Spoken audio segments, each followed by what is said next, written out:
اعوذ باللہ السمیع العلیم من الشیطان اللعین الرجیم بسم اللہ الرحمن الرحیم الحمد للہ الذی ہدانا لہذا وما كنا لنہتدی لولا ان ہدانا اللہ لقد جاءت رسل ربنا بالحق والصلاة والسلام علی النبی الأمی الخاتم لما سبق والفاتح لمن غلق المعلن الحق بالحق بالقاسم محمد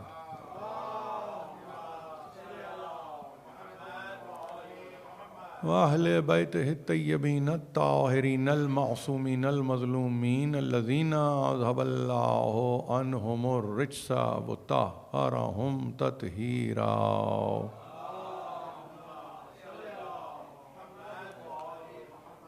اما بعد فقد قال الله سبحانه وتعالى في محكم كتابه الحكيم ادعوا إلى سبيل ربك بالحكمة والموعظة الحسنة وجادلهم بالتي هي أحسن. صلوات.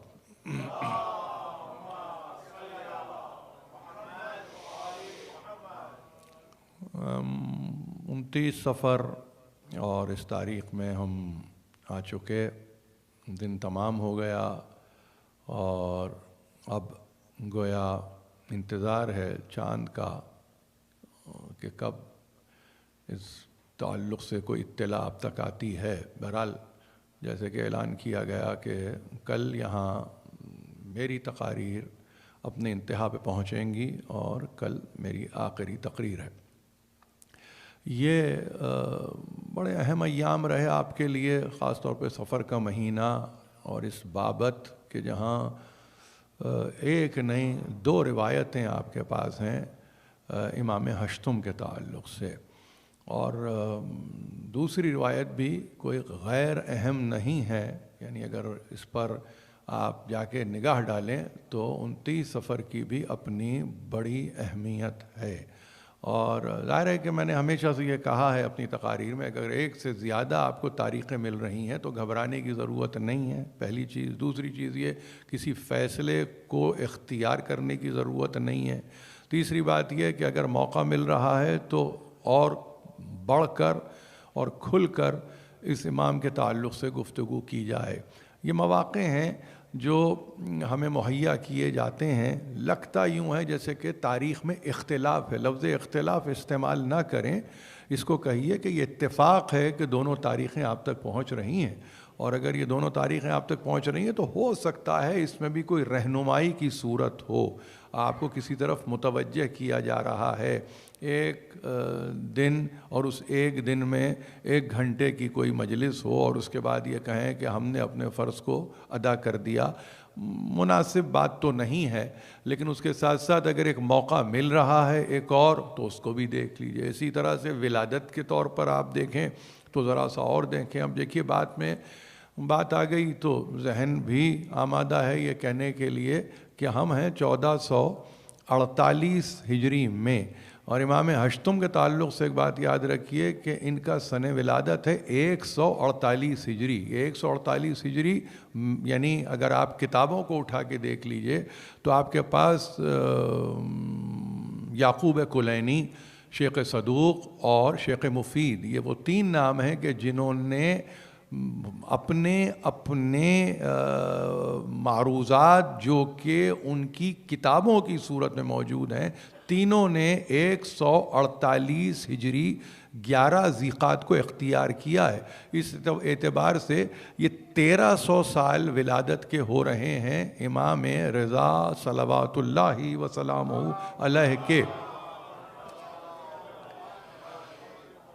میرا فریضہ اس سے زیادہ نہیں ہے کہ میں متوجہ کروں. میں اپنا فرض سمجھتا ہوں، ایسا نہیں ہے کہ یہاں پہلی مرتبہ کر رہا ہوں. جہاں جہاں میں نے مجالس پڑھی ہیں خاص طور پر، وہاں پہ موقع مجھے ملا ہے اور اس امام کا ذکر آیا ہے تو اس ذکر کے باب میں نے یہ تذکرہ کر دیا ہے. میں نے فرض کو پورا کیا ہے. اداروں کی اب کیا ذمہ داری ہے، وہ اس اعتبار سے وہ کیا کرنا چاہتے ہیں یا کیا کر پائیں گے، یہ دونوں باتیں اپنے مقام پر ہیں.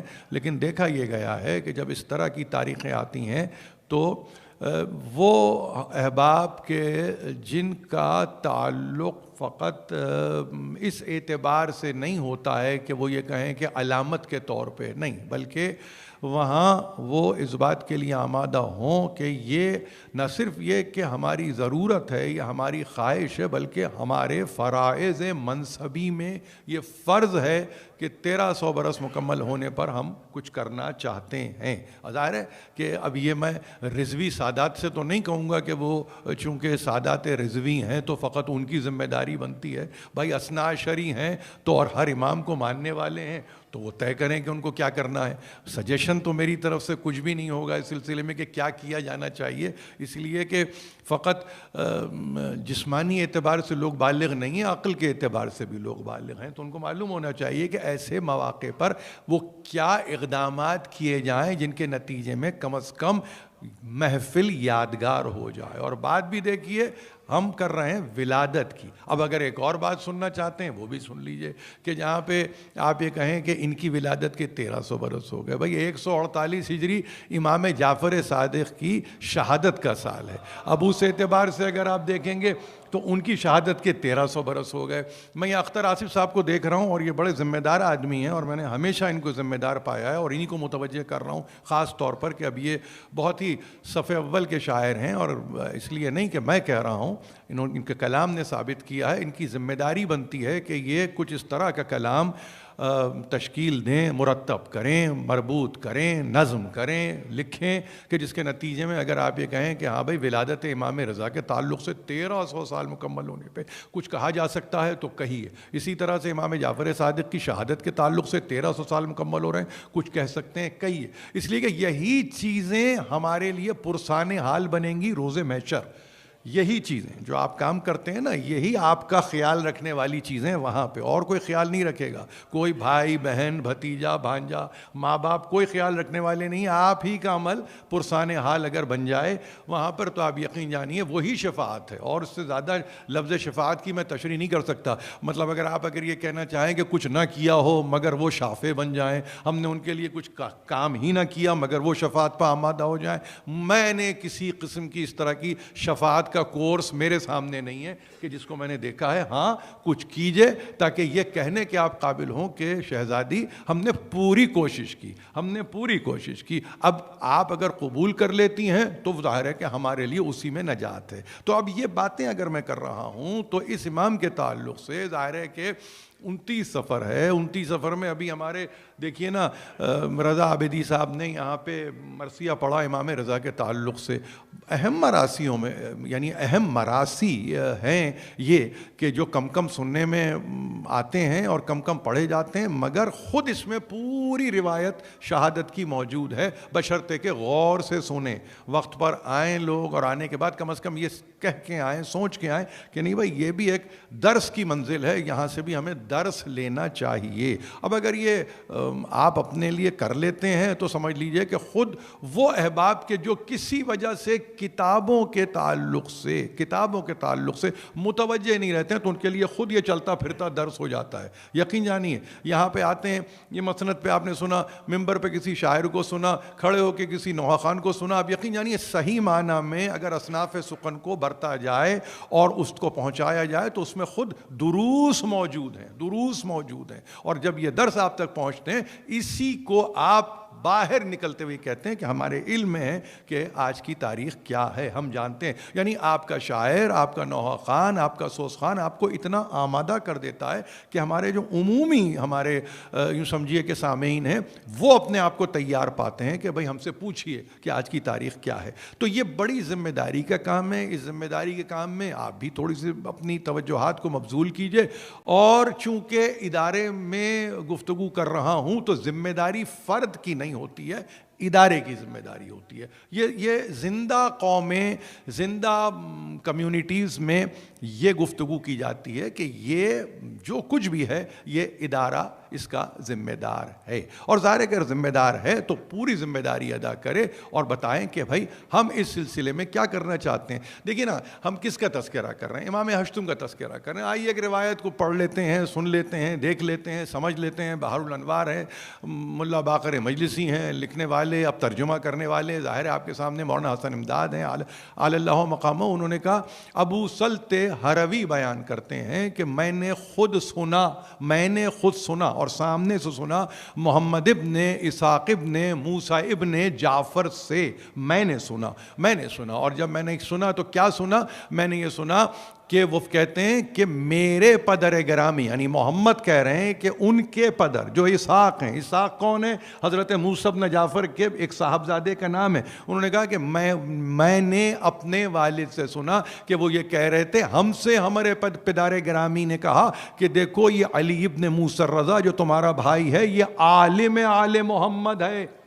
یہ فضیلت کو یاد رکھیں گے ہمیشہ آپ، یہ امام کے ساتھ یہ واحد امام ہے کہ جس کے لیے عالم آل محمد، جیسے امام زین العابدین آدم آل محمد، یہ اس طرح کے القابات جب آپ تک پہنچتے ہیں تو اس پہ سوچنے کی ضرورت ہے، اس پہ غور کرنے کی ضرورت ہے کہ آخر یہ کیا بات ہے۔ سلسلہ 12 پر مشتمل ہے اور ایک کی طرف متوجہ کر کے کہہ رہے ہیں کہ یہ عالم آل محمد ہے۔ کیا کہا؟ عالم آل محمد۔ کون کہہ رہا ہے؟ اسحاق کون؟ یعنی محمد کے باپ، اور اسحاق کون؟ جو خود امام کے بیٹے ہیں، کہ ہم سے سب تمام اپنی اولاد کو جمع کر کے یہ کہا اس کی اطاعت کرو، جو یہ کہہ رہا ہے اس کو سنو، وہی فاسمعوا لہ واطیعوا۔ کل کی تقریر آپ کو یاد ہے، سننا بھی ہے پھر سننے کے نتیجے میں اطاعت بھی کرنا ہے، دونوں باتیں مکمل ہوتی ہیں۔ تو ایک کی طرف متوجہ کر دیا یہ کہہ کے کہ یہ عالم آل محمد ہے۔ فقط یہی نہیں بلکہ اب جب حضرت موسیٰ بن جعفر یہ کہہ رہے ہیں، کہتے ہوئے فرماتے ہیں کہ مجھ سے میرے پدر گرامی نے کہا۔ کون کہہ رہا ہے؟ حضرت امام جعفر صادق فرماتے ہیں کہ میں تیری صلب میں عالم آل محمد کو دیکھ رہا ہوں، کاش کہ جب تک وہ پیدا ہوتا میں زندہ رہتا۔ یہ کون کہہ رہا ہے؟ امام جعفر صادق۔ نوید بھی دے رہے ہیں، خوشخبری بھی دے رہے ہیں، متوجہ بھی کر رہے ہیں، اپنی تمنا کا اظہار بھی کر رہے ہیں۔ یہ امام ہے، امام جس کو آپ کہتے ہیں چھٹے امام۔ کون؟ ایک پوری فقہ مدون کر کے جس نے آپ کے سامنے رکھ دی اور جس کو دیکھ کے 4 مذاہب بنے ہیں، یا 3 کہیے، خود تو ایک مذاہب اربع جب تذکرہ ہوتا ہے تو اس کے اندر آپ کہہ دیتے ہیں، مگر وہاں پہ آپ سے صرف 4 الگ مذاہب، یہ فقہ جعفری۔ ذرا سا آپ دیکھیے کہ آپ یہ کہیں گے کہ وہ خود یہ فرما رہے ہیں کہ میں کاش کہ اس کو دیکھ پاتا۔ اب آپ کو معلوم ہونا چاہیے، اگر میں کہہ رہا ہوں 148 ہجری ہے، نسبت تو ہو گئی نا، ایک نسبت تو قائم میں نے کم از کم اس ممبر سے کر دی، اپنی شفاعت کا میں نے انتظام کر دیا۔ امام ششم کو امام ہشتم سے میں نے ایک روایت کے ذریعے پیوست کر دیا اور آپ کی خدمت میں میں نے اپنے معروضے کو پیش کر دیا ہے۔ ذرا سا اس پہ متوجہ اپنے آپ کو کر لیجئے کہ چھٹے امام 8ویں امام کے باپ سے کیا کہہ رہے ہیں۔ حالانکہ اب سال ایک ہی ہے، وہ 11 ذی قعدہ ہے، اس سے پہلے کے مہینوں میں اب شوال کی آپ اگر روایت لینا چاہیں 15 لے لیں، 25 لے لیں، اس سے پہلے کوئی رجب کی روایت لے کے 15 لے لیں۔ جس طرح سے بات یہ ہے کہ کچھ، یعنی وہ کاش کا لفظ بتا رہا ہے کہ معاملہ اتنا قرین ہے، اتنا قریب ہے، زمانہ اتنا قریب ہے کہ جس میں امام ششم کہہ رہے ہیں کاش میں اس کو دیکھتا، کاش عالم آل محمد کہہ کر، عالم آل محمد کہہ کے۔ تو یہ میں نے فقط اس لیے بتایا ہے کہ یہ آپ کے لیے وہ سرمایہ ہے، بلکہ یوں کہیے کہ سرمایہ کیا، ہمارے لیے تو سرمایہ حیات ہے، ہماری تو زندگیاں ان سے وابستہ ہیں، ہم ان کے بغیر تو نہ جی سکتے ہیں نہ ہم مر سکتے ہیں، دونوں ہی باتیں، نہ ہم ان کے بغیر جی سکتے ہیں نہ ہم مر سکتے ہیں۔ کوئی کہے کہ جی نہیں سکتے آپ ان کے بغیر کیونکہ ہدایت کی ضرورت ہے، تو مرنے کے بعد آپ اتنے خود مختار کیسے ہو جائیں گے کہ ان کی ضرورت نہیں رہے گی، یہی ہوں گے، کوئی اور نہیں نہیں ہوگا. اسی لیے جینے مرنے کے یہ ساتھی ہیں, یہ ہیں ہمارے ساتھ ساتھ ہیں. ہم ان کو فقط ایک وقت کے لیے اٹھا کے نہیں رکھتے ہیں, ہم ان کو عاقبت سنوارنے کے لیے بھی ہم نے رکھا ہوا ہے, بشرطے کہ ہم کچھ ایسے امور کو انجام دے دیں جس کے نتیجے میں خود ہماری عاقبت سنور جائے. یہ وہ ہستیاں ہیں کہ جن کے متعلق جتنا کہا جائے کم ہے, جتنا کہا جائے کم ہے. نام دیکھیے, نشان دیکھیے, منزل دیکھیے, منزلت دیکھیے, رتبہ دیکھیے, مراتب دیکھیے. ارے کیا بات کر رہے ہیں عالم آل محمد کہنے والے. ذرا سا آگے تو بڑھ کے فقط بحر الانوار کے اس اردو ترجمے پہ نظر ڈالیں کہ جہاں کہنے والے کہہ رہے ہیں کہ ایک وقت میں ایک مذہب سے نہیں بلکہ 4 5 5 مذاہب پر چلنے والوں سے جو جدل کر رہا ہو, جو مناظرہ کر رہا ہو, جو مباحثہ کر رہا ہو, اور حاکم وقت چاہتا یہ ہے کہ کوئی ایسا وقت آ جائے جس میں ان کی سبکی ہو جائے, جس میں کہیں ایسی کیفیت پیدا ہو جائے کہ جہاں پہ یہ سبک قرار پائیں, تو وہاں پہ وہ موقع آتا ہی نہیں. وہ جاسلیق نصرانی ہو, وہ راس الجالوت کو یہودی ہو, وہ کسی یوں سمجھیے کہ عالم زرتشت ہو, اسی طرح سے کوئی کہے کہ ہاں کوئی متکلم ہو, کوئی بہت بڑا فیلسوف ہو. کتنے آئے اور کتنے چلے گئے, اور سبوں نے آخر میں ایک مرتبہ یہ کہہ کے سر کو جھکا لیا کہ یقیناً آپ ہی دارائے علم ہیں, آپ ہی دارائے علم. یہ سر نگوں تلوار کے زور پہ نہیں کیا جاتا ہے. دیکھیے یہ اس گھرانے کا کمال ہے, اس نے کبھی بھی تلوار کو نکال کر یہ نہیں کہا کہ قبول کر لو دین کو, کبھی نہیں. ایک واقعہ آپ کے سامنے, پوری تاریخ کھلی ہے مسلمانوں کی, جتنی تاریخ جہاں تک کی تاریخ ہے, کبھی تلوار نہیں. فتح مکہ میں بھی تلواریں نکال کے مسلمان نہیں کیا ہے, تلوار نیام میں ہے. مگر علم کی جو ہیبت ہوتی ہے نا, علم کا جو رعب ہوتا ہے نا, وہ قابل نہیں چھوڑتا ہے سامنے والے کو کہ وہ سرنگوں ہو جائے. یہ گھرانہ ہے, یہ عائلہ ہے, یہ شجرہ ہے, ایک ہی سلسلہ ہے جو مسلسل جاری ہے. کبھی بھی انہوں نے بزور شمشیر تو کوئی کام کیا ہی نہیں ہے. اگر کہیں ذہنوں میں کوئی بات کہیں کسی بدر میں رکی ہوئی ہو, احد میں اٹکی ہوئی ہو, خیبر میں جا پھنسی ہوئی ہو, تو اس کو یہ نہ سمجھیں کہ وہ شجاعت کا مظاہرہ ہے, وہ تو صبر کا مظاہرہ ہو رہا تھا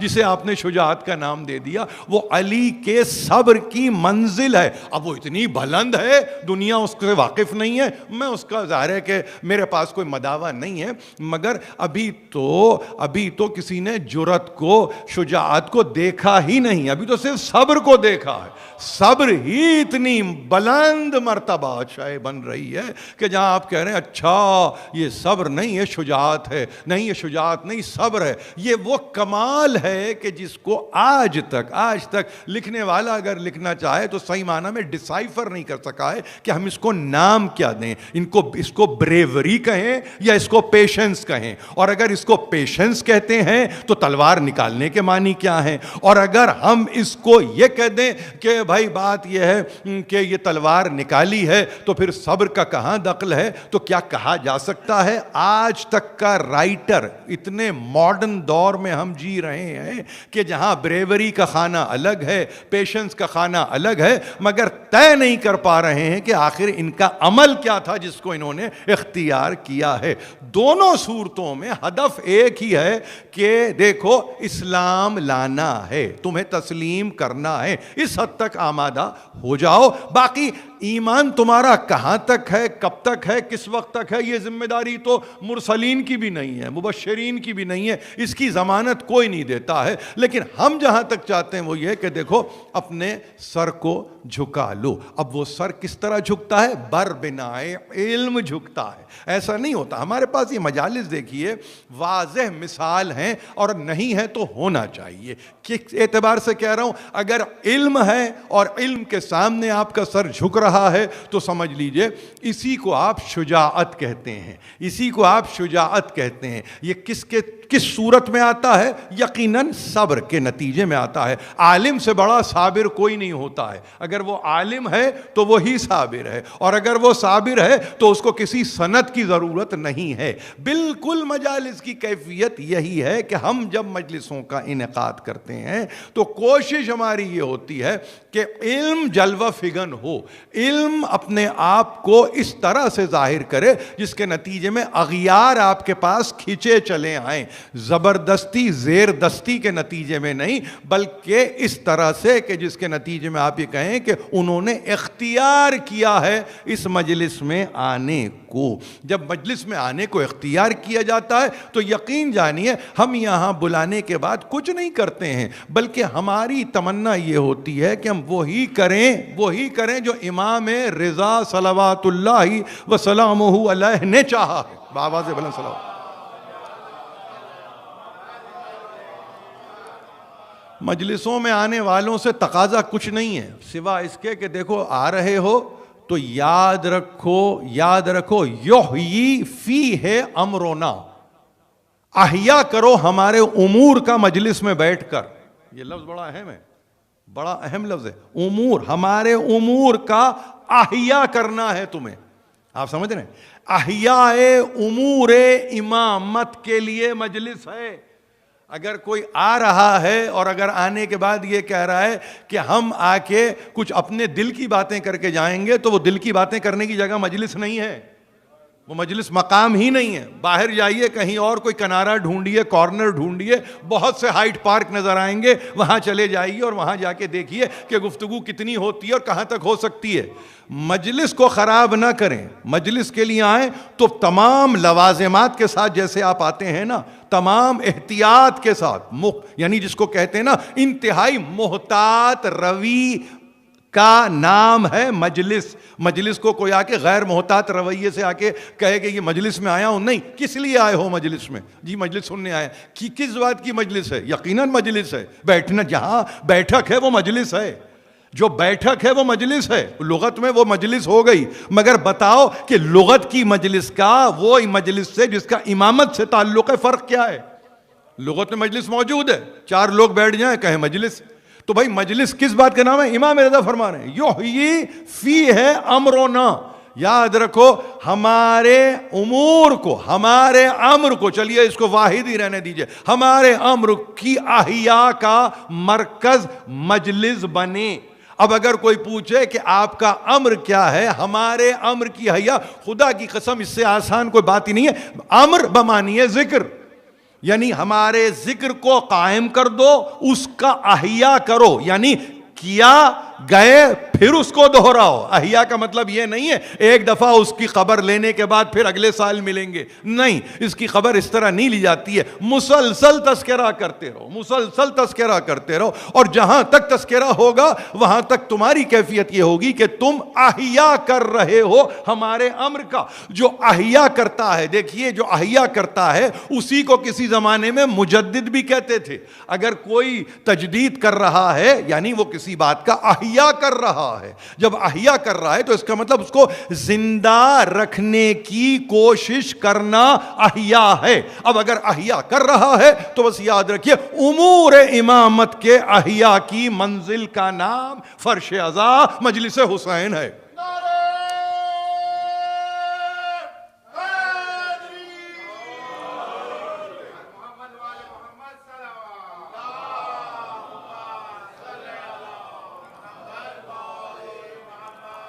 فرماتے ہیں اگر یہ کر لیا لم تمت قلبہ یوم تموت القلوب. احیا اگر جس نے کیا نا, امام رضا فرماتے ہیں جس نے احیا کیا ہمارے امر کا, تو جس دن سب کے دل مردہ ہو جائیں گے اس کا دل مردہ نہیں ہوگا. اب اس حیات کے معنی تو دیکھیے آپ, اب اس حیات کی امام رضا یاد آ گئے, خدا کی قسم یاد آ گئے. بلکہ یاد کیا ہے, شاید انہوں نے مدد کی, میری تو مدد کی انہوں نے کہ کچھ ہمارا اس طرح سے تذکرہ کرو. اس لیے کہ نوجوان ہیں, دیکھیے سامنے نوجوان ہیں. میں عرض کر رہا ہوں آپ سے, پھر عرض کر رہا ہوں, آپ جب ہم آتے ہیں نا, آپ بہت چھوٹی بات ہے, کوئی کہہ رہا ہے کہ تجدید دین کی, ارے بھائی احیاء دین کرو. دین کو تجدید کی ضرورت نہیں ہے، بحکم امام احیاء کی ضرورت ہے. آپ اس میں جدت کو داخل نہ کریں. ہمارے پاس اسی لیے مجدد کا لفظ مستعمل نہیں ہے.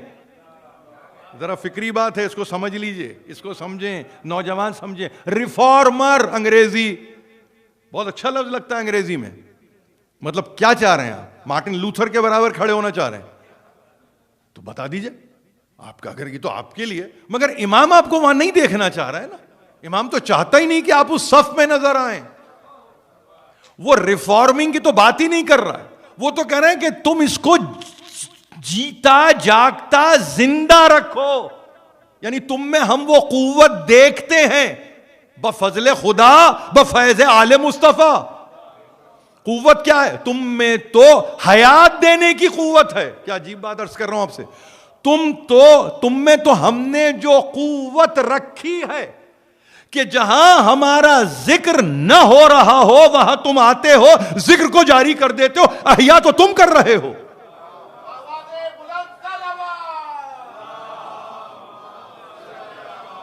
اب جتنے بیٹھے ہیں اب دیکھیے نا، ہمارے اجمال نقوی صاحب مولانا قبلہ وہ بھی تشریف لے آئے. اب کتنی یعنی مستند مجلس ہو گئی ہے، کتنی مستند. یعنی شاعر اہل بیت بھی بیٹھا ہے، خطیب اہل بیت بھی بیٹھا ہے، اور پھر سامعین بھی سب درے غلامان اہل بیت سب کے سب بیٹھے ہوئے ہیں. اور اس میں سند کہیں اور سب لینے کی ضرورت نہیں ہے.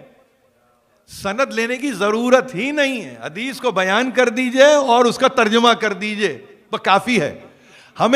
ہمارے پاس اسی لیے ہم ہمیشہ سے جتنے ہمارے یعنی وہ سمجھیے کہ لکھنے والے، پڑھنے والے اور اچھے بولنے والے، انہوں نے کبھی لفظ مجدد استعمال نہیں کیا ہے. آپ کو معلوم ہے خود امام رضا کے تعلق سے جتنی کتابیں لکھی ہیں ان کو مجدد گردانا گیا ہے. مگر امام آپ سے گفتگو کرتے ہوئے یہ کہتے ہیں کہ جس نے صحبت اختیار کی، مجلس کو برپا کیا یا نشست کو قائم کیا، وہاں پہ ہمارے امر کی احیا، ہمارے امر کا احیا کرو. یعنی بار بار ذکر کو دہراؤ، ذکر کرتے رہو تاکہ ہم تم میں نظر آئیں ہر وقت. تو اب اس کا مطلب کیا ہے؟ ایسے کے لیے ریوارڈ کیا ہے؟ کوئی سیم و زر ریوارڈ بنے گا؟ نہیں. جب سارے دل مردہ ہوں گے تمہارا دل زندہ ہوگا. تو حیات ہمیشہ یاد رکھیے اس کی وابستگی قلب بصیر سے ہے. یہ گفتگو یہاں ہو چکی میری 2 روز پہلے. یہ میری سلسلے کی 4تھی تقریر ہے، کل 5ویں تقریر ہوگی. ظاہر ہے کہ تسلسل طالب علم ہوں تو اپنے تسلسل کو کم از کم اپنے باطن میں تو رکھتا ہوں. آپ تک کتنا پہنچ رہا ہے مجھے نہیں پتا، مگر مجھے معلوم ہے کہ میں نے کس طرح سے ان تقاریر کو کیا ہے. تو یہاں یاد رکھیے قلب کو موت نہیں آنی چاہیے. جسم مفقود ہو جائے، قلوب کو موت نہیں آنی چاہیے. اسی لیے علماء کے تعلق سے جب موت کا تذکرہ ہے تو یہی تو حدیث ہے کہ ان کے جسم مفقود ہیں، قلوب تو ان کے جنتوں میں ہیں.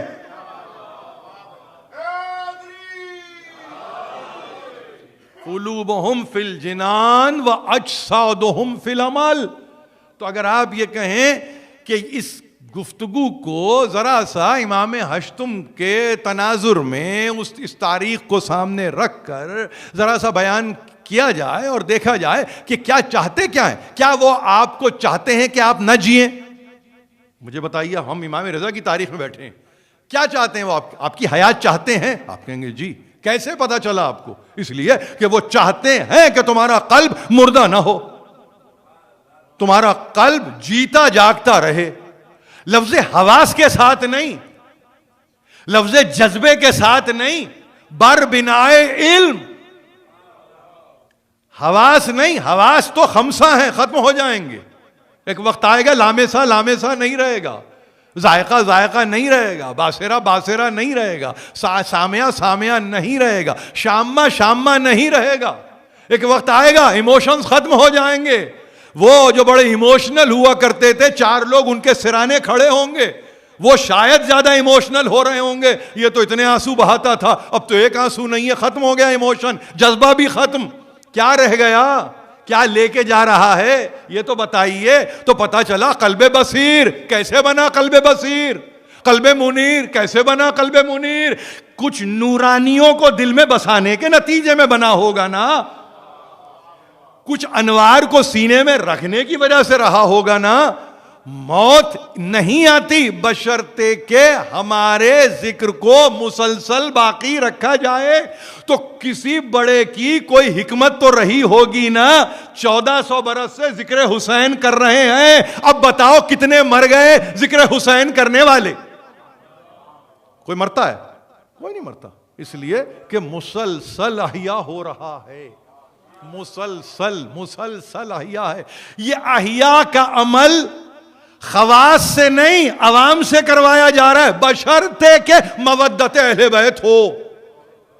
یہ اماموں نے اپنے لیے اٹھا کے نہیں رکھا ہم احیا کریں گے، مثلا احیاء العلوم ہم ہی سے ہوگا، نہیں، تم کرو، ہم تمہیں یہ دے رہے ہیں ذمہ داری، تم کرو، اس لیے کہ تم میں یہ قوت ہے، تم میں یہ قدرت ہے کہ تم باقی رکھ سکتے ہو۔ کیا مرتبہ ہو گیا آپ کا مرتبہ دیکھا آپ نے؟ ایک امام کے قول کے نتیجے میں آپ کے مراتب میں ایک اور مرتبے کا اضافہ ہو گیا کہ اب آپ کہہ رہے ہیں کہ یہ مرتبہ ہمارا ہے کہ ہم سے امام مقاتبہ تو اپنی جگہ، بلکہ اس انداز سے ہمیں کہہ رہے ہیں، ہمارے تعلق سے کہہ رہے ہیں کہ جو بیٹھ گیا نشست اختیار کر لی، اس نشست کو دیکھیے، عجیب بات ہے، نشست کو بھی کوئی رخ تو دو بھئی۔ 4 دوست ملتے نہیں ہیں تو فقط چائے خانے میں ملیں گے، آپ سمجھ رہے ہیں؟ اب اس کے آگے کے لفظ خانے تو بہت سارے ہیں میرے پاس، مگر ممبر سے تو نہیں بیان کروں گا، لیکن کہنے کا مطلب یہ ہے کہ 4 دوست ملنے کے بعد کیا چاہ رہے ہیں؟ کیا گفتگو؟ ارے بات ایسی کرو جس کے نتیجے میں قول پہ تم عامل نظر آؤ، خود بخود وہ قول تمہارے لیے گواہ بن جائے۔ اب 29 صفر کو 4 لوگ ملیں اور اس کے بعد یہ کہیں کہ ہم نے امام رضا پہ گفتگو نہیں کی، ارے پوری اپرچونٹی ہے نا، پوری اپرچونٹی ہے، ایک فقرہ تو بولو، ایک بات تو کر دو کہ امام بہت یاد آئے، ایک بات تو کر دو آج ہم نے بہار الانوار کو دیکھا، ایک بات تو کر دو کہ آج ہم نے مثلا، اب تو ظاہر ہے کہ میڈیا کا دور ہے، ہم نے زیارت کی ہے زری کی، کہو نا۔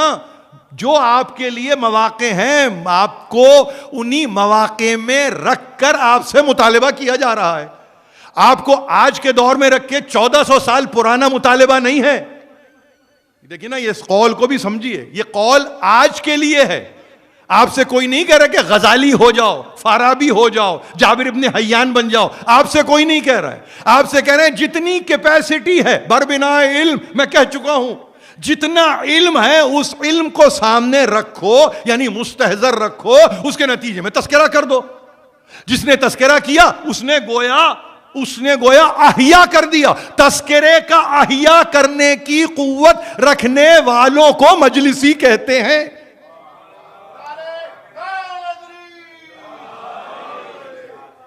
یہ چھوٹا سا قول آج ذہن میں ہے، آ گیا اور یعنی انتہا تک بھی پہنچ گیا۔ آپ یقین جانیں، یعنی یہ مدد کے بغیر ممکن نہیں ہوتا ہے۔ کوئی یہ نہ سمجھے کہ یہ کوئی ٹرانسکرپٹ ہے جو کہ یہاں پہ آگے پڑھی جا رہی ہے، ٹرانسکرپٹڈ تو ہے ہی نہیں۔ ہاتھ میں جس دن کاغذ لیا اس دن تو ختم کر دینا چاہیے معاملے کو، اس لیے کہ سب کے پاس کاغذ ہے، ضرورت نہیں ہے۔ دیکھیے ہمارا تاریخ، ہمارا کچھ دستور ہے، ہمارے ابوجد کا جو طریقہ ہے، وہاں اگر حافظہ نہیں ہے اس کا مطلب حفظ نہیں ہے، محافظت نہیں ہے، حفاظت نہیں ہے، تو کس بات کا تذکرہ؟ ضرورت نہیں ہے۔ اسی لیے بچوں کو خاص طور پر کہتے ہیں خوب قرآن پڑھو، حافظہ آپ کا شاداب رہتا ہے۔ جتنا قرآن آپ پڑھتے ہیں حافظہ آپ کا شاداب ہے۔ امیر المومنین کا فارمولہ ہے یہ، کسی نے بھولنے کی بات کی، کہا یاد نہیں رہتا، کہا قرآن پڑھو۔ امام جعفر صادق سے کہہ رہے ہیں قیامت آئے گی، کیا پڑھوں؟ کہا درود پڑھو۔ تو اب آپ کی زندگیوں میں اگر یہ چیزیں رہیں گی تو آپ کے لیے اشکال نہیں ہے، مشکل نہیں ہے۔ دیکھیے میں عرض کر رہا ہوں آپ سے، ان تمام چیزوں کے ساتھ مطالبہ میرا نوجوانوں سے ہے۔ بزرگ بیٹھے ہیں، کاہے کے لیے بیٹھے ہیں؟ یہ رہنمائی کے لیے بیٹھے۔ اچھا رہنمائی کا مطلب بھی کیا ہے؟ کوئی نیا راستہ تھوڑی بتائیں گے۔ آپ جہاں غلطی کریں گے وہاں ان کا فریضہ ہے کہ یہ ٹوک دیں، وہ جو بیٹھے ہیں اگر وہ قافیہ غلط دیکھ رہے ہیں ان کو ٹوک دینا چاہیے. یہ جو بیٹھے ہیں اگر یہ سمجھ رہے ہیں کہ حدیث غلط پڑھی گئی ہے ٹوک دینا چاہیے. اس لیے کہ اگر آپ یہ رویہ اختیار نہیں کریں گے تو یقین جانیے اس فورم کا کوئی مطلب ہی نہیں ہے. میں بڑی ذمہ داری سے بات کر رہا ہوں, میں آپ سے بہت ذمہ داری. اس فورم کا کوئی مطلب نہیں ہے, یعنی فورم کا مطلب نہیں ہے اعتبار ہی نہیں رہے گا اس فورم کا. جب اعتبار نہیں رہے گا معتبر نہیں ہے, معتبر نہیں ہے تو پھر رہ کیا گیا ہے, اس کے بعد رہتا کیا ہے. تو لہٰذا ان امور کو یاد رکھیے. نوجوانوں سے یہ کہیے امام رضا تقاضا کر رہے ہیں آج کی تاریخ میں کہ دیکھو اگر بیٹھے ہو ایک جگہ جمع ہو تو اس میں ہمارے امر کو احیا امر آپ سے امور الہی کا احیا نہیں کہا جا رہا ہے. عجیب بات یاد رکھیے, کہیں ذہن میں یہ بات بھی نہ آ جائے انما امرہ والی آیت پڑھ کے کوئی کہے اب ہم کریں گے. نہیں, آپ کچھ نہ کریں, آپ اس کی طرف دیکھیں بھی نہیں. اس کو یاسین میں رہنے دیجئے, پڑھتے رہیے. اثر کبھی پیدا ہوگا, اثر پیدا ہوگا, مگر اس کو دیکھیے. وہ یہ کہہ رہے ہیں ہمارے امر کو. بھائی امر کیا ہے ہمارا؟ امر کیا ہے؟ ہم نیکی کا حکم دیتے ہیں, تم بھی دو. ہم برائی سے روکنا چاہتے ہیں, تم بھی کوشش کرو. ہم تمہاری توجہ علم کی جانب مبذول کراتے ہیں, تم عامل بن جاؤ. اور کیا ہے ہمارا, دیکھیں نا عام آدمی کے لیے کیا رہے گا اس پورے قول میں, کیا ہے اس کے لیے؟ آپ کہیں گے کیا چاہتے کیا ہم سے یہ چاہتے ہیں پہلی بات تو یہ ان کا ذکر کرو. جتنا ان کا ذکر کرو گے تو پھر کہنے کی ضرورت نہیں ہے. وہ ذکر علم کا بھی ہے, وہ ذکر صبر کا بھی ہے, وہ ذکر شجاعت کا بھی ہے, وہ ذکر وفا کا بھی ہے, وہ ذکر سخاوت کا بھی ہے, وہ ذکر عدالت کا بھی ہے. وہ ذکر ایسا ذکر ہے جو آپ کو قیامت تک لے جائے گا. ذکر کرو, بس ان کا ذکر کرو. ارے نام آ جائے آپ کے لب پہ تو خود آپ کتنے متبرک ہو جاتے ہیں, کچھ پتا ہے آپ کو؟ ابھی ربیع الاول کا مہینہ شروع ہوا چاہتا ہے, نام آئے گا سرکار رسالت مآب کا, لوگ انگلیوں کو چومتے ہیں, لوگ اپنے ہونٹوں تک انگلیوں کو لا کے اسے چومتے ہیں کہ ہمارے ہونٹوں سے کی قابلیت نصیب ہوئی کہ محمد مصطفیٰ صلی اللہ علیہ وآلہ وسلم کا نام آیا.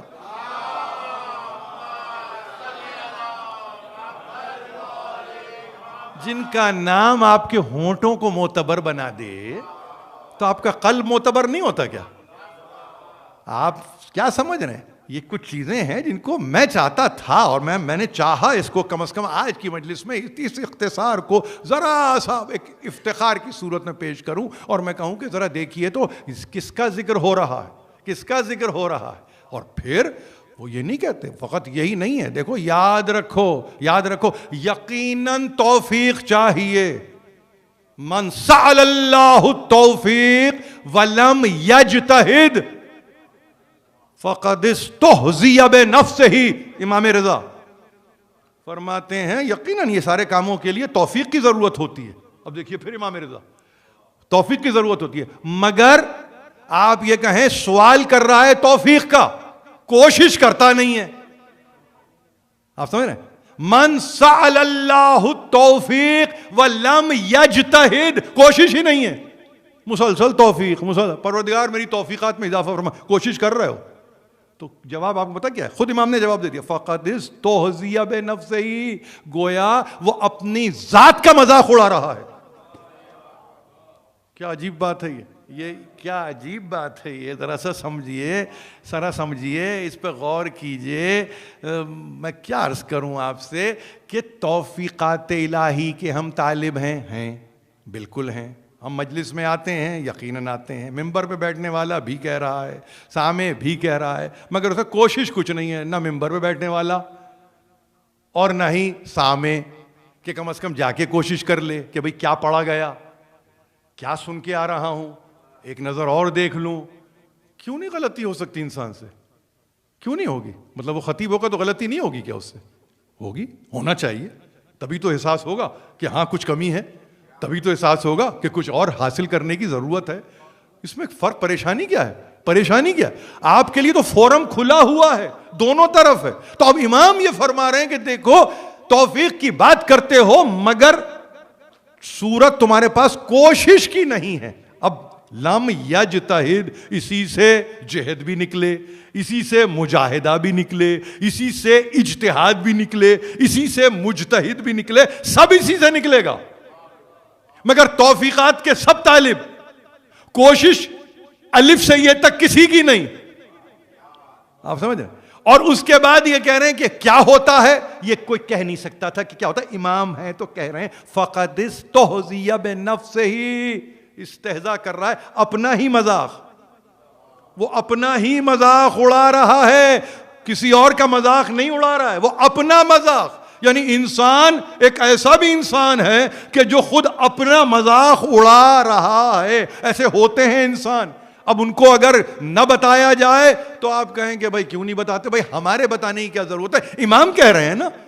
تم توفیق کی گفتگو کرتے ہو نا، بالکل ملے گی توفیق، ہوگی توفیق. توفیق کب ایکٹیو ہوگی؟ جب اجتہاد ہوگا، یعنی کوشش.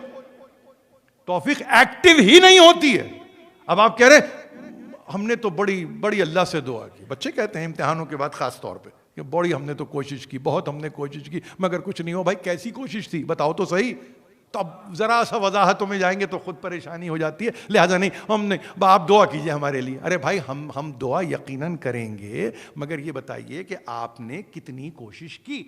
اگر آپ کو یہ معلوم ہے کہ آپ نے کوشش کی ہے تو گھبرانے کی ضرورت نہیں ہے، گھبرانے کی ضرورت نہیں ہے. توفیق کے نتیجے میں قبولیت کا دروازہ کھل چکا ہے، اور جب کھل گیا ہے تو اب ایک بات تو یاد رکھو، کم از کم اب دنیا تم پر ہنسی اڑاتی ہو رہا ہے، تم کم از کم اپنا مذاق نہیں اڑا رہے ہو. انسان سے بڑھ کے کون ہے جو اپنے نفس پر محاسب ہو؟ ذات کا محاسبہ ہوتا ہے، ذات کا. باہر کون ہنس رہا ہے، کون رو رہا ہے، یہ گفتگو نہیں ہوتی ہے. انبیاء، سلسلہ انبیاء میں سرکار رسالت مآب مجنون کہہ کے مذاق ہی تو اڑا رہے تھے، ساحر کہہ کے مذاق ہی تو اڑا رہے تھے، کذاب کہہ کے مذاق ہی تو اڑا رہے تھے، دیوانہ کہہ کے مذاق ہی تو اڑا رہے تھے، نسیان کا شکار کہہ کے مذاق ہی تو اڑا رہے تھے. کیا ہوا؟ اصل میں تو مذاق ان کا اپنا خود اڑ رہا تھا. ان کو کیا معلوم کہ وہ کیا کر رہے تھے. تو اب ایسی صورتوں میں دیکھیے، یہ وہ امام ہے کہ جس کو ہم نہیں، عالم نہیں. ابو جد نے عالم آل محمد کہا ہے، اور میں نے یہی ابتدا میں، اب کچھ لوگ زیادہ ہیں تو میں نے مطالبہ کیا ہے کہ یہ 148 ہجری میں مولود ہونے والے امام کے سلسلے کی شہادت کی مجلس ہے. تو اب کس طرح سے آپ کو یہ 1300 برس کو طے کرنا ہوگا، کیا کر کے طے کرنا ہوگا. یعنی عجیب بات آپ سے عرض کر رہا ہوں، قبلہ گاہی کا ایک فقرہ ذہن میں اس وقت آ گیا. انہوں نے امام ہشتم کے تعلق سے کہا تھا کہ ایک باقاعدہ عشرہ ہو سکتا ہے علوم آل محمد. جب ہو علوم آل محمد میں تو اس امام کے تعلق سے گفتگو کی جا سکتی ہے. ایک عشرہ پورا چاہیے کہ ان کے علوم کا احاطہ کیا جائے. ہو نہیں سکتا ہے. بھائی مفسر کے لیے لکھا ہے کم از کم 70 علوم پہ حاوی ہو تو تفسیر کے قابل بنتا ہے. ہم کیا امام کے علوم پہ کا احاطہ کریں گے، مگر بنیادی علوم جن کے تعلق سے بحار الانوار آپ کی رہنمائی کرتا ہے، جس کے تعلق سے حیات القلوب آپ کی رہنمائی مختلف کتابیں آپ کی رہنمائی کر دیتی ہیں. اس میں اب آپ کہتے ہیں کہ بھائی ذرا سا دیکھو، فقط جفر و جامعہ کو تلاش کرنے کی ضرورت نہیں ہے، فلکیات و حیات کو تلاش کرنے کی ضرورت نہیں ہے، ریاضیات و طبیعات کو تلاش کرنے کی ضرورت نہیں ہے، منطق اور کلام کو تلاش کرنے کی ضرورت نہیں. اس سے بھی آگے بڑھ جائیے، جہاں جہاں آپ کی فکر جاتی ہے لے کے جائیے کہ دیکھیں تو صحیح آج کے علوم میں جس کو سائنسز کہا جاتا ہے، امام رضا کا اس دور میں کنٹریبیوشن کیا تھا. اور یقین جانیے، بہت مجھے اطمینان ہوتا ہے بچوں کو دیکھ کے جو خاص طور پر ایک تحریک اپنے میں پاتے ہیں اور کہتے ہیں کہ ہم کچھ کرنا چاہتے ہیں. مقالہ لکھوا لیجئے. ضروری تو نہیں ہے کہ آپ یہ کہیں کہ بھائی جب تک پینٹنگ نہ ہو اس وقت تک مقابلہ نہیں ہوتا. مقالہ لکھوائیے کہیے بھائی اس رخ سے مقالہ لکھو. مثلاً کیا بھائی امام رضا، ہاں مگر بتاؤ اس کے ساتھ کیا لکھو گے. ہاں علم حیات اگر سمجھ تھوڑی سی ایڈوانس انڈرسٹینڈنگ ہو جائے گی. اسی طرح سے آپ کہیں کہ بھائی آج کیا خیال ہے آپ کا؟ فلکیات کے تعلق سے علوم ترقی نہیں کر رہے ہیں؟ یقیناً کر رہے ہیں. کہیے مقالہ لکھ دو اس کے اوپر. اسی طرح سے ہمارے شاعر اہل بیت بیٹھے ہیں یہاں پہ, وہ دیں اپنے شاگردوں کو کہ بھئی لکھو, نکالو, کوئی نیا سلام کہو, نیا کلام کہو, چونکہ ولادت ہے تو بہرحال قصیدہ کہو, نظم کہو, بہرحال کہنے کی ضرورت ہے. اس کے نتیجے میں یہ تحریک آگے چلتی ہے اور آپ یہ کہتے ہوئے نظر آتے ہیں کہ ہم نے حکم امام کی اطاعت میں احیا کیا ہے ان کے امر کا.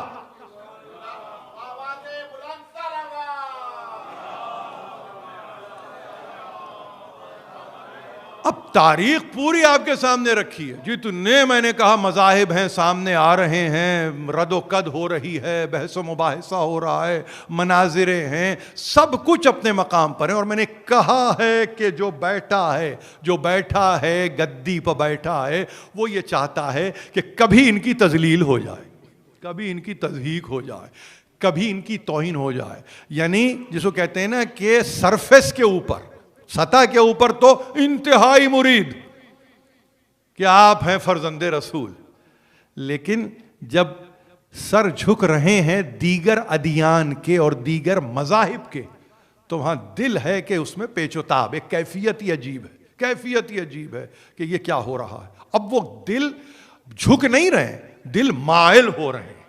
دل فقط مائل نہیں ہو رہے, دل پرستش پہ آمادہ ہو رہے ہیں. دل فقط پرستش پہ آمادہ نہیں ہونے, قدموں پہ سر جھکا رہے ہیں. یعنی تعبد کی منزل پیدا ہو رہی ہے. اور امام بار بار یہ کہہ رہے ہیں کہ یہ فضل خداوندی ہے, یہ فضل خداوندی ہے. تمہارا ہماری طرف آنے میں بھی یہ اللہ کا فضل ہے, فضل ہے. توفیقات کے تم طالب رہے, یقیناً کوشش تم نے کی, مجھ تک رسائی ہوئی, مجھے موقع ملا, جو کچھ تھا میں نے پیش کر دیا. اب اس کے نتیجے میں والی, حاکم, حکمران کچھ بھی چاہے کیا کر سکتا تھا؟ زیادہ سے زیادہ کیا کر سکتا تھا؟ وہی کیا نا جو امام نے کہا. تقریر میں ختم کر رہا ہوں, 5 منٹ اور مصائب, اس کے بعد یقیناً آپ نوحہ پڑھیں گے, ماتم کریں گے. کیا ہے؟ ابو سلط ہروی کو پہلے بتا دیا, کہا دیکھو بلاوا آ گیا ہے, جانا لازم ہے, اور بس احتیاط اس بات کی رہے کہ جب میں واپس آؤں اور تم یہ دیکھو کہ ابا میرے سر پہ ہے تو گفتگو نہ کرنا, دوش پہ ہے تو یقیناً گفتگو کر سکتے ہو. Abu Salt Harawi, the only eye witness to the account of شہادہ of امام علی ابن موسیٰ الرضا. یاد رکھیں گے آپ یہ بات, یاد رکھیں گے آپ, آئی وٹنس اکاؤنٹ. آپ معلوم ہے کہ کسی وقت موقع ملے تو حضرت ابو سلط ہروی پہ تقریر کرنا چاہوں گا کہ کس طریقے سے, کس ڈسکریڈٹ کیا ہے آپ کی تاریخ نے اس راوی کو, فقط اس لیے کہ شہادت کسی طرح ظاہر نہ ہو جائے. اس کو ڈسکریڈٹ کیا ہے حضرت ابو سلط ہروی کو. پوری اس پر یہ گفتگو کی جا سکتی ہے, کبھی موقع ملے اسی بہانے کہیں کہ بھائی ہاں ہم اس انداز سے بھی گفتگو کرنا چاہتے ہیں, مگر بربنائے علم, پرموٹیشنز اور گیس ورک کے نتیجے میں نہیں, محبت اور جذبے کے نتیجے میں نہیں, کچھ پڑھ کے اور کچھ سمجھنے کے بعد. تو وہاں پہ ابو سلط ہروی کو جو فقط یہ کہہ کے کہ دیکھو ابو سلط ابھی بلاوا آیا ہی چاہتا, یہ کہہ رہے تھے کہ دق الباب ہوا, دروازے پہ دستک ہوئی, اور ایک مرتبہ آنے والا یہ حکم دیتا ہوا پایا گیا کہ مامون نے یاد کیا ہے, چلے, اور تیز قدموں سے چل رہے تھے. ابو سلط ہروی پیچھے کہتے ہیں کہ یہ وہ منزل تھی کہ جہاں پر آپ گئے ہیں, فقط آپ گئے نہیں ہیں, حاجب نہیں ہیں, پردہ اٹھانے والا نہیں ہے, مگر خدا کی قدرت کہ جس کے نتیجے میں ایک تیز ہوا کا جھونکا آتا ہے, پردہ اڑ جاتا ہے, امام اندر داخل ہو جاتے ہیں. یہی کیفیت. اور اس کے بعد کہا کہ جب دیکھا اس نے تو اپنی نشست سے بے اختیار بلند ہوا, کھڑا ہو گیا اور اپنے برابر جگہ دی, اور ایک طبق میں کچھ انگور رکھے ہوئے تھے. اس نے گفتگو کی مزاج پرسی کے بعد, حالانکہ مزاج پرسی میں امام کہہ چکے ہیں کہ میرا مزاج ٹھیک نہیں ہے, ٹھیک تاریخ سے پڑھ رہا ہوں اور ظاہر ہے کہ یہ آپ کے پاس لکھا ہوا ہے، اسی کو دہرا رہا ہوں۔ فرماتے ہیں کہ امام نے یہ کہا کہ میرا مزاج ٹھیک نہیں ہے، کہا کہ آپ ذرا سا یہ انگور چکھ کے دیکھیے، کھا کے دیکھیے، آپ کو لطف آئے گا۔ ایک دفعہ، دو دفعہ، ایک مرتبہ اس نے گویا تیور بدلے، اور بدلنے کے بعد اس نے یہ کہا کہ جب کبھی آپ کو میں کچھ کہتا ہوں، اب تنہائی میں یہ بات کر رہا ہے، جب کبھی میں نے کچھ کہنے کی کوشش کی ہے، آپ نے میری بات کو مانا نہیں ہے، آپ نے میری بات کو مانا نہیں ہے، آپ ہمیشہ سے میرے تعلق سے ایک شک میں مبتلا رہے ہیں کہ آپ کیا سمجھتے ہیں؟ کہا نہیں کچھ نہیں، میں کچھ کہنا نہیں چاہتا۔ بے اختیار اس نے کہا یہ آپ انگور یہاں سے کھا کے دیکھیے۔ کہتے ہیں بمشکل تمام، بمشکل 2 دانے کھائے، 2 دانے کھائے اور اپنے مقام سے ایستادہ ہو گئے، امام اپنے مقام سے بلند ہو گئے۔ صرف ایک بات اس نے کی، اس کا مختصر ترین جواب دیا کہ پوچھا اس نے کہاں کا ارادہ ہے؟ کہا جہاں تو بھیجنا چاہتا ہے۔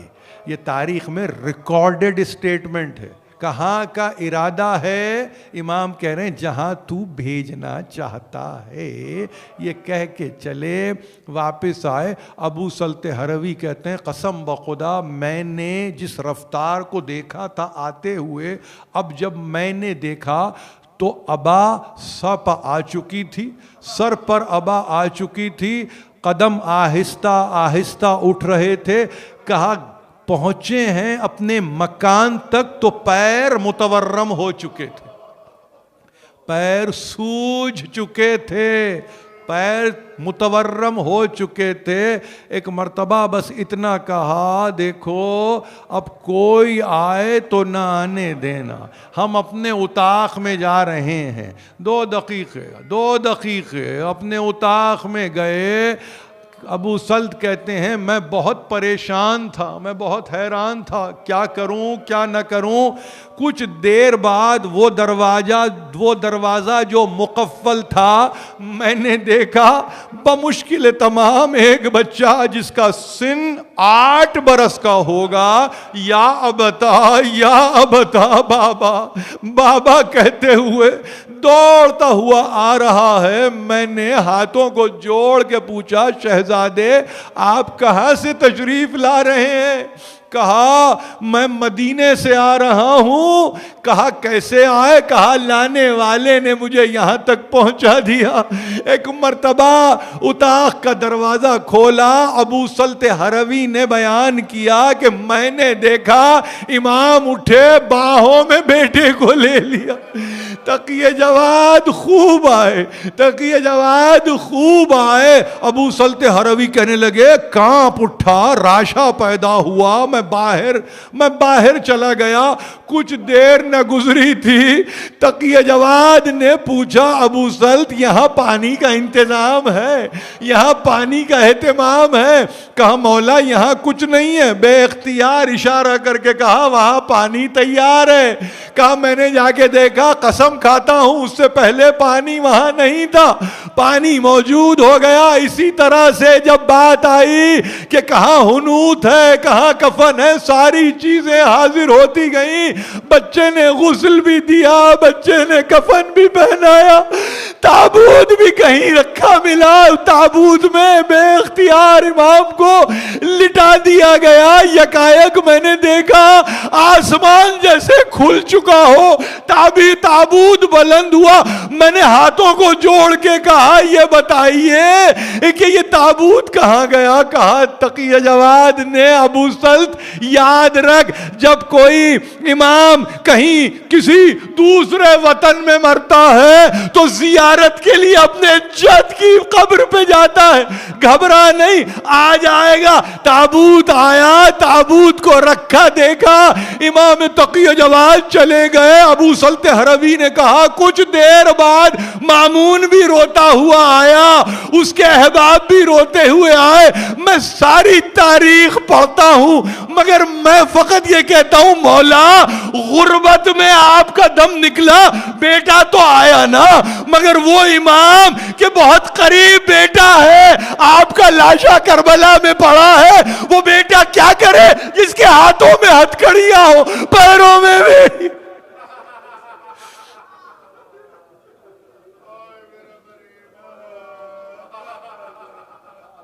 یا حسین یا حسین.